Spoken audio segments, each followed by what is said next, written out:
All right, remember, the machine knows if you're lying. First statement, Carvana will give you a real offer on your car all online. False. True, actually. You can sell your car in minutes. False? That's gotta be... True again. Carvana will pick up your car from your door, or you can drop it off at one of their car vending machines. Sounds too good to be true, so... True! Finally caught on. Nice job. Honesty isn't just their policy, it's their entire model. Sell your car today, too. Carvana. Pickup fees may apply.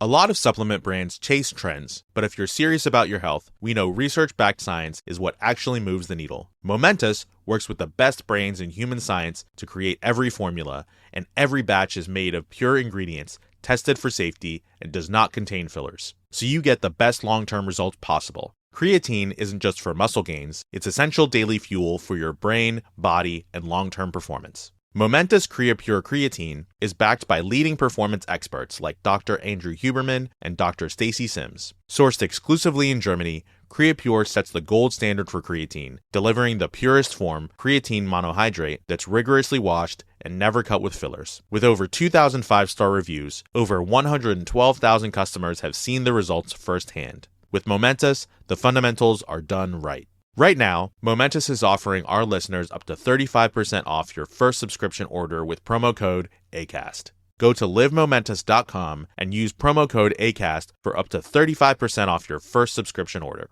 That's livemomentous.com, promo code ACAST. The kettle's boiled, Vic. Great. Perfect timing. Just a dash of milk for me, please, mate. Here you go. Shall we get started then?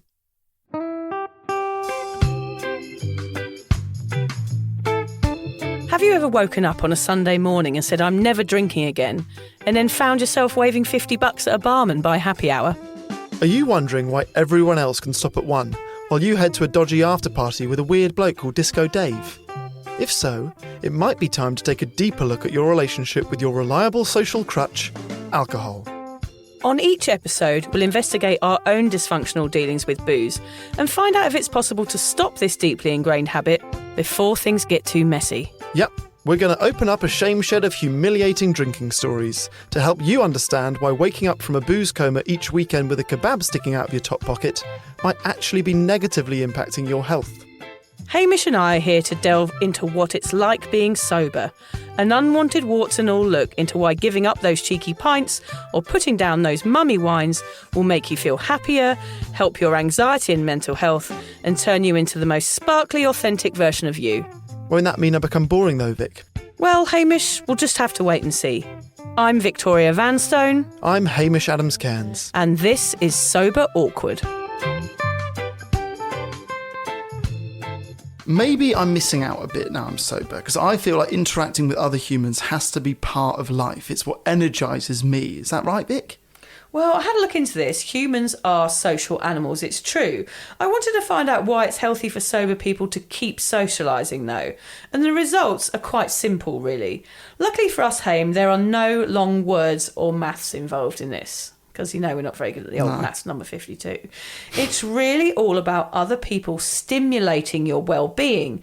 It's proven that going out and being social is good for you and can help nip loneliness in the bud if you make positive connections with other humans. That's what it's all about, connecting with people, be it online, via a letter, or in person with a local barrister that's making you coffee. It will all help you. Hang on, is the barrister making your coffee or is the barista making you coffee? Well, I had this conversation with Mum last night. She had a friend who was training to be a barrister, and we were all like, oh God, that's amazing. We thought she was going to be a lawyer, but she's actually training to make coffee. Nothing wrong with that, though, of course. If you've got the barrister making you coffee, you've done well. Yeah. You've walked into a coffee shop, there's a barrister sitting next to you. Oi, you, mate. Flat white. Yeah. How dare you, he'd say. I'm off to court. Here are some reasons why socialising in your sobriety are good for you. The first one, of course, is your mental health. It stimulates all of those good dopamines, Hamish, which we talked about before. All of those good enzymes. Are they enzymes, Sure. Hamish? Shall I try and say scientific words? Neurotransmitter? Yes, something to do with that.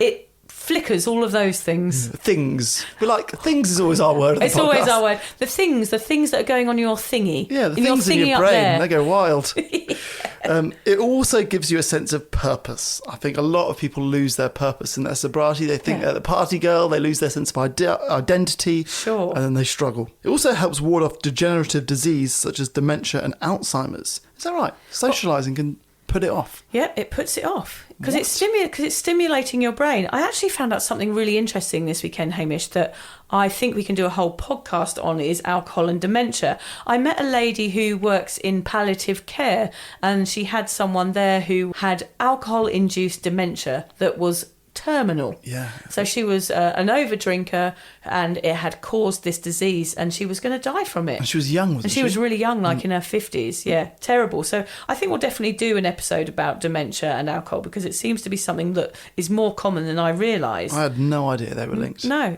Connection brings confidence. Well, I definitely have experienced that myself. The more I go out, the more confident I feel. And it's like that Lego wall that we've talked about before. Each brick adds to my confidence, and I end up with this massive wall to the point where I now go into social situations when I'm not feeling lonely and isolated and think, I'm just going to fucking own this. And like, here I am.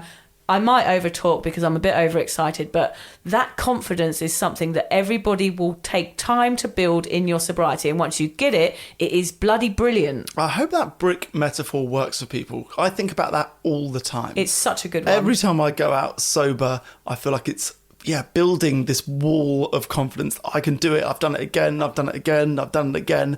And just feel like I'm improving as a human. Yeah. It might be just going over people's heads, but it really works for me. Lucy used to describe it as a blank canvas for her. Her social life was this blank canvas, and it was up to her to paint the picture. Nice. So she used all different colours every time she went out, and by the end of a few months, she had an amazing array of colours on her that's canvas. good. And she could choose then what she wanted to take away from it. She tried everything. She tried different social situations, and she eventually found ones that worked.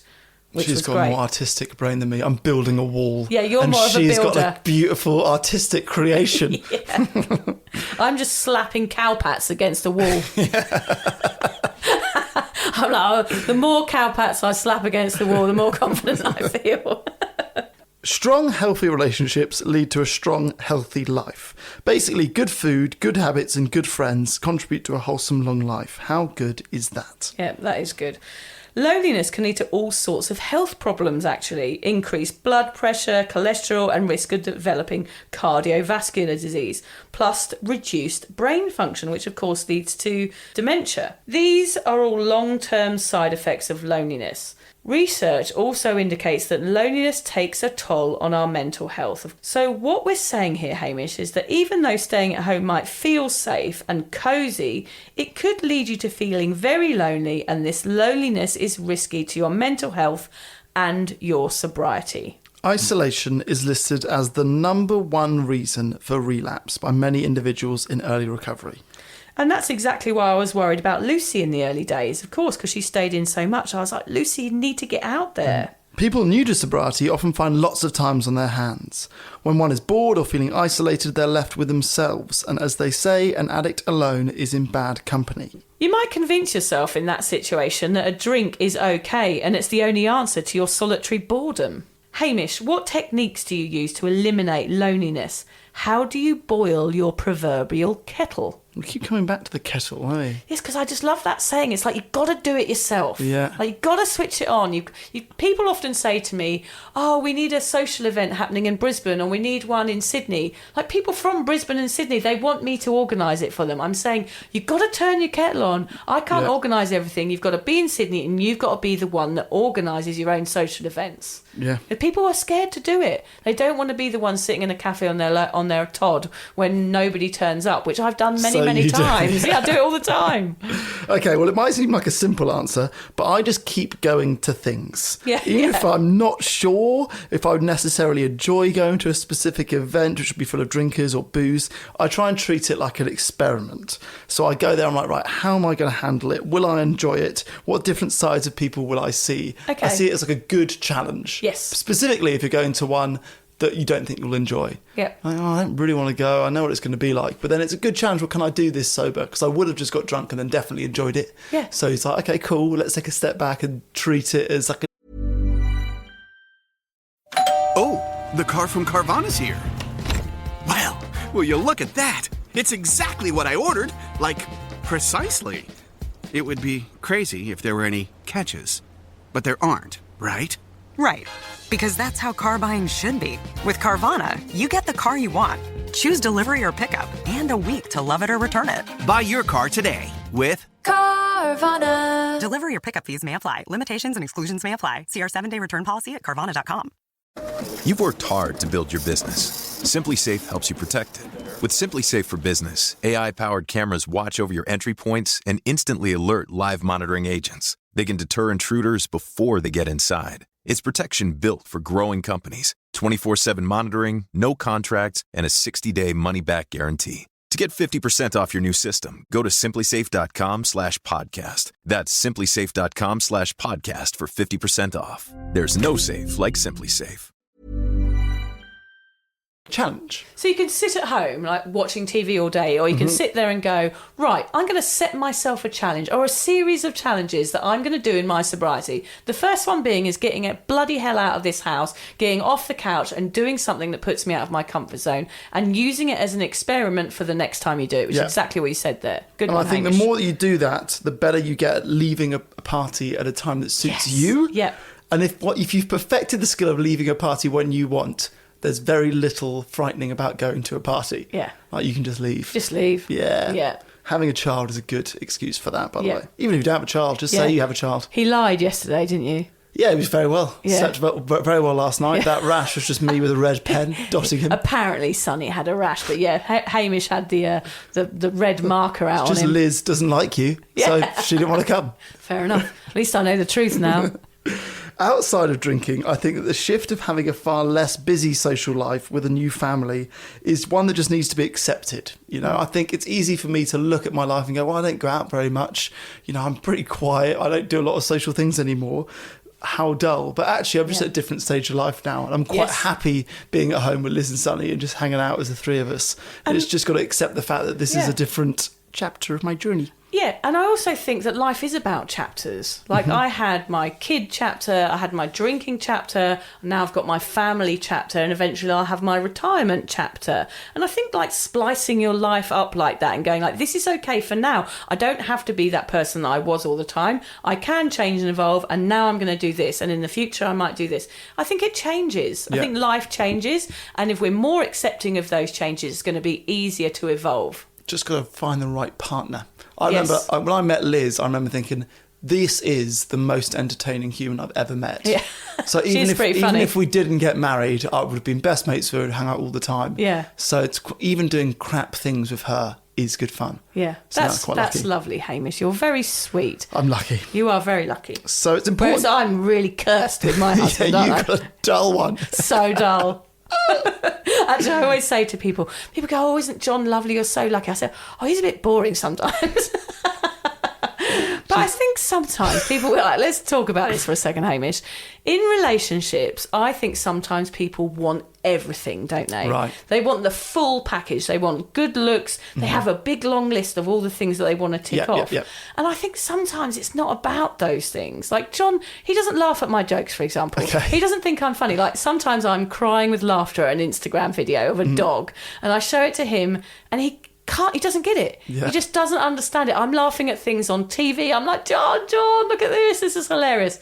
He does not get it. But that doesn't matter. Like, it's not about those things sometimes. It's about the fact that he's up at night caring for a sick child or cleaning the dog's bum with a hose or like all of these awful things are what make him a good husband. Yeah. It's not about how good looking he is or how like, brilliantly funny he is or what a good dancer he is. It's actually about all the other things that are important. It takes a long time to learn that, though, doesn't it? It does. Try saying that to a 16-year-old. Like, Yeah.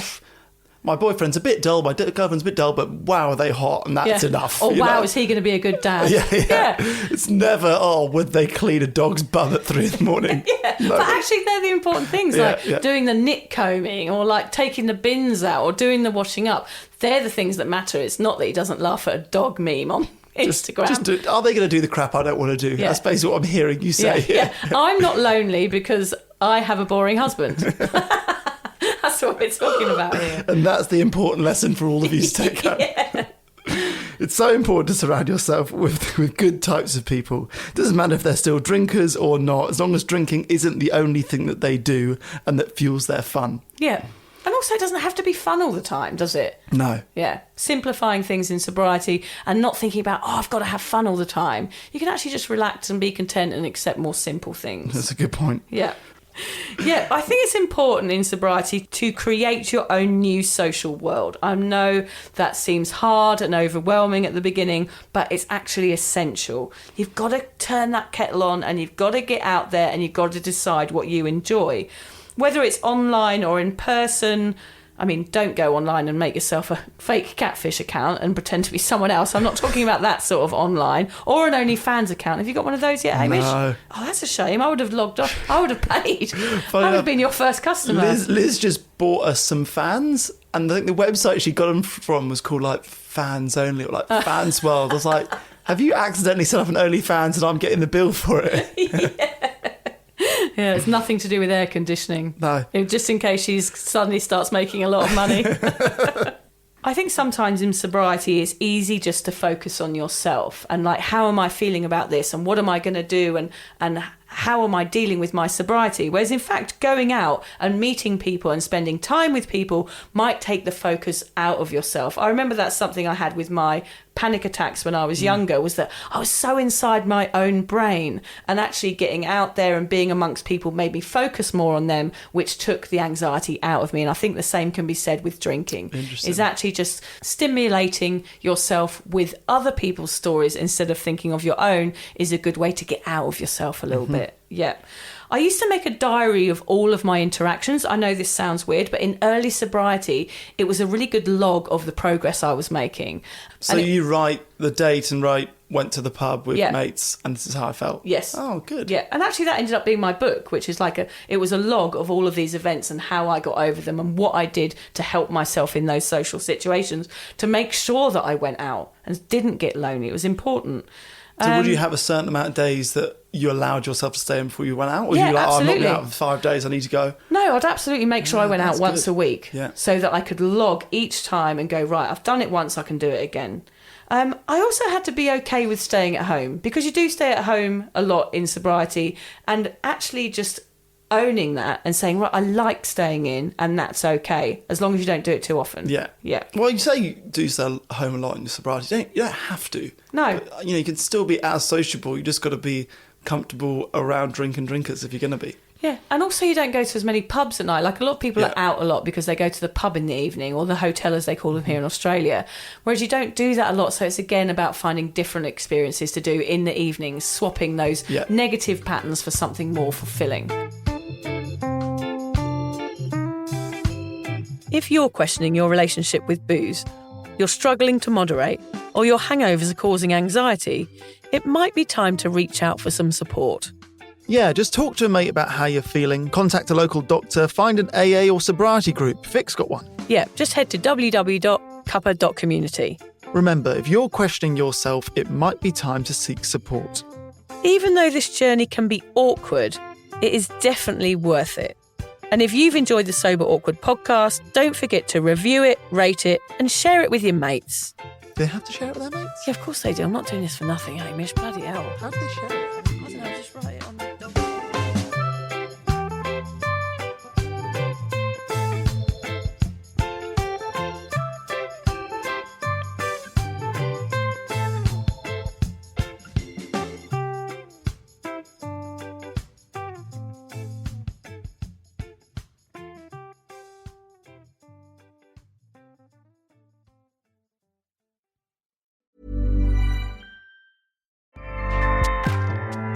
Acast powers the world's best podcasts. Here's a show that we recommend. Hey, Hoops fans, the new NBA season is here, and the Athletic NBA Daily is your daily dose of basketball breakfast. Join me, Dave DeFore, Zena Keita, and Espera Henny Monday through Friday, and Andrew Schlecht and Alex Spears on Saturday for the freshest stories, the hottest takes, and all the highlights from around the NBA, all before you finish your first cup of coffee. Whether it's a sizzling performance, a spicy trade rumor, or some smooth stat lines, we'll serve it piping hot and ready for you. So check out The Athletic NBA Daily on Apple, Spotify, YouTube, or wherever you get your podcasts. Acast helps creators launch, grow, and monetize their podcasts everywhere. Acast.com.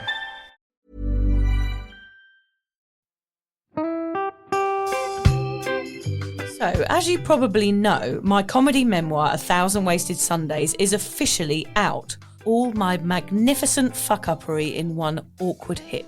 If you'd like to get your hands on a copy, it's now available from all good bookstores. We always say all good bookstores, don't we? Yeah. Are there bad bookstores? No, it's probably ones with moody sellers. Oh yeah, really depressed librarian folk. Yes, okay, yeah, good. yeah. So there are probably some, but we're only storing it in the good ones. It's only made it into the goodies. You can also get it from all good online retailers. The print version and ebook are out now, and the audiobook will be available in March. I've been writing my memoir for 5 years. It will make you laugh, cry and cringe, and hopefully inspire a few people to reconsider their relationship with booze. If you love the podcast, then I think you'll love the book, even if I do say so myself. Hamish has read it. What did you think? I feel like I know a little bit too much about you now, to be honest, Vic. Look, I really loved it. It was hilarious and surprisingly moving, but I feel like I've seen you naked in a literary sense. Yeah. Does that make sense? Yeah, that's worrying. Yeah. From an emotional point of view, seriously, it wobbled my teeny weeny wooden heart, Vic. Okay. My teeny little wooden heart. Well, his wooden heart is broken. Anyway, so if you do manage to get your filthy mitts on a copy, please do me a favour and head to goodreads.com and give me a review. Doing that will help me get it out there to those that need a bit of sober support. So there you have it. My story, unwanted warts and all. Come and get awkward with me. Not to be too demanding or anything, but seriously, go and buy it now. Go and buy it right now. Yeah, don't just tell your friends, buy it, and then buy your friends one or two. Yeah, don't give them a copy, buy it. Yeah. And you know what? Don't be careful where you store it. If you lose it, you can always buy another 5. Buy another one. Yeah.